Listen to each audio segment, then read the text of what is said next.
everyone, so today we're making homemade gnocchi, gluten-free and dairy-free for a dinner party. It's the reason I'm making it on this day, and I make enough as well to freeze for another day. So the first thing you're going to want is potatoes. So you could use Yukon Gold, russet. I'm using Maris Pipers on this day. And you're going to want about 300 grams of mashed potatoes, so just potato, plain mashed. So on this day, I decided to just do as much as I possibly can. So I used 2 bags of potatoes, which I think are 2 kilos each. So I think I quadruple this recipe at least, if not times it by 6.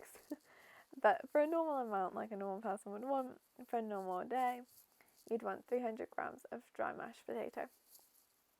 So the first thing I do is peel the potatoes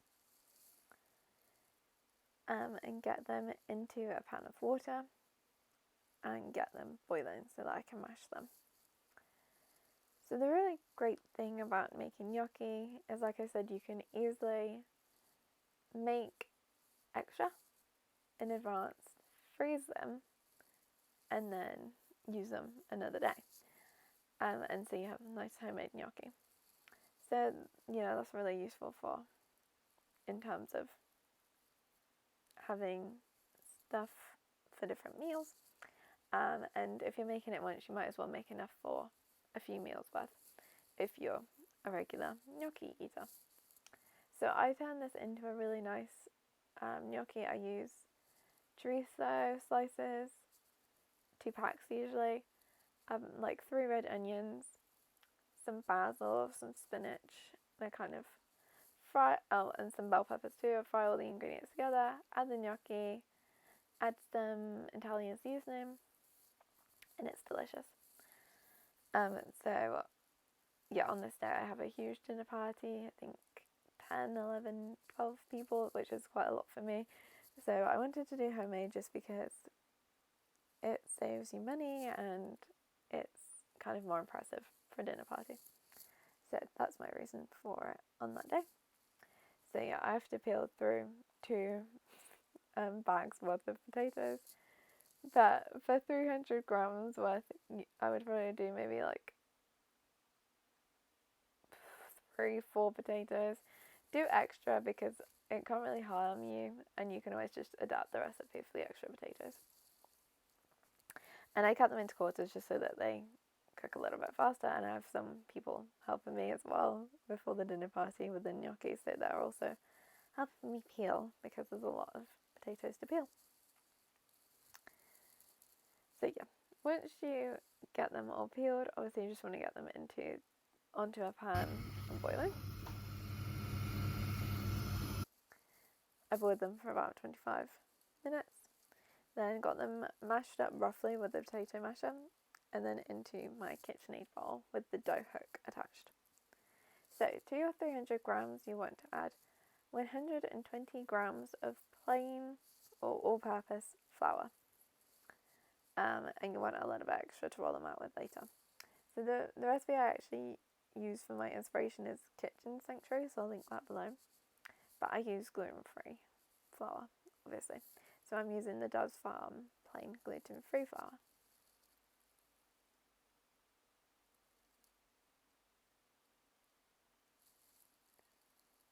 So I'm just adding in the flour now.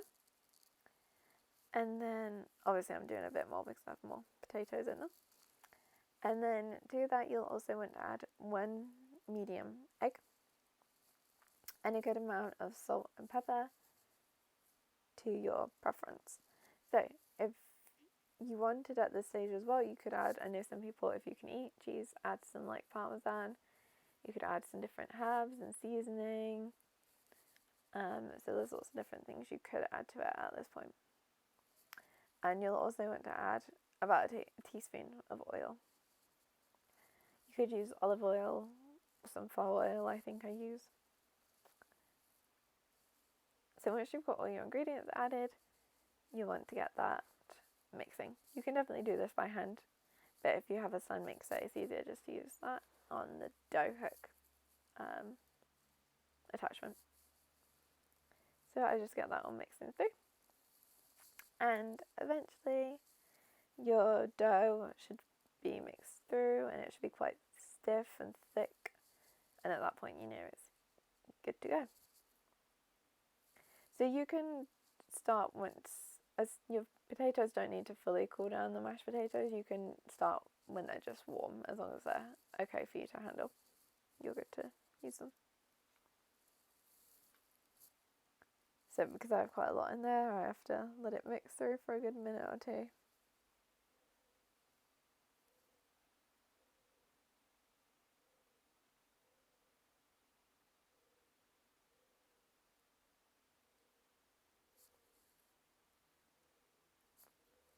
You can see all that flour is incorporating now, and it stiffens up quite a bit. There you go, you can see it's kind of becoming one big ball now.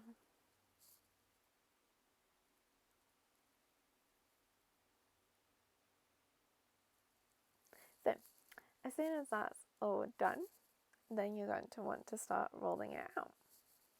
So I put some baking paper down on my work area. It can get kind of messy rolling this out because you need to obviously roll it in flour. And you can also use a fork to create the grooves that are the signature of gnocchi.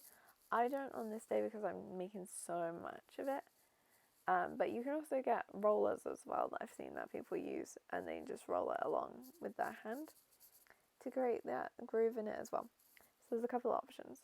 If you do want to create the groove with the fork, you just use the back of the fork and kind of press it downwards into the gnocchi. Anyway, I'm just making sure it's all nice and sorted because, like I say, I have a lot in there on this day. If you're doing the normal amount, it shouldn't take nearly as long to sort out. And then I'm just going to clean up my work area and ready to roll it out and make a mess.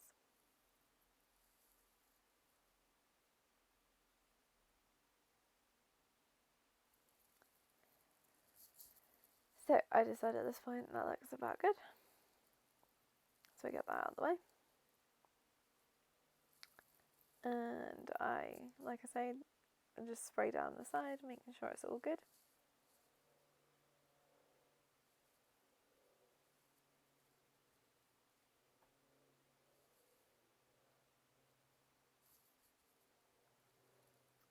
And yeah, I do roll that out I put some baking paper down or parchment paper, and then I coat that in flour just to make it a little bit less messy, especially because I'm making so much.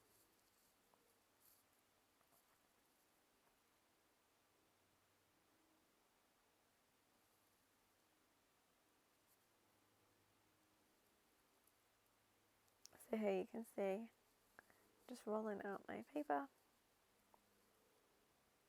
put it downwards so it stays flat. And then I coat that in some flour. You'll want quite a bit of flour when you're rolling it out.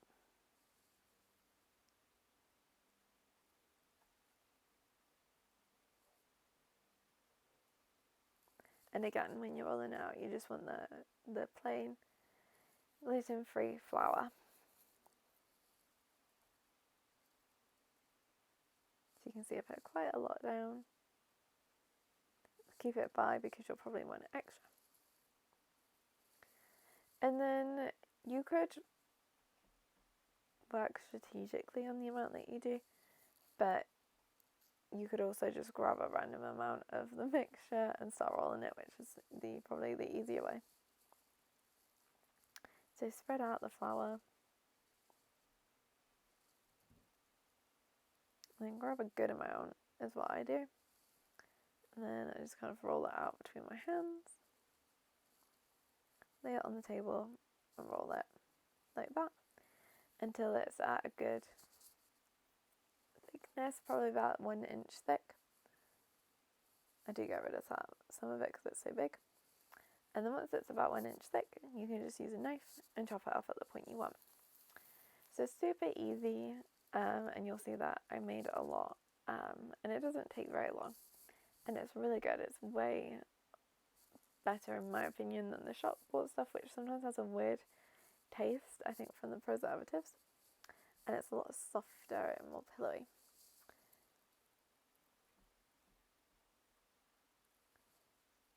So I hope you enjoyed. I hope you give it a go, and if you do, let me know. I'll link the recipe below that I use as my inspiration, but obviously you need to make it gluten-free. Thank you for watching. Bye!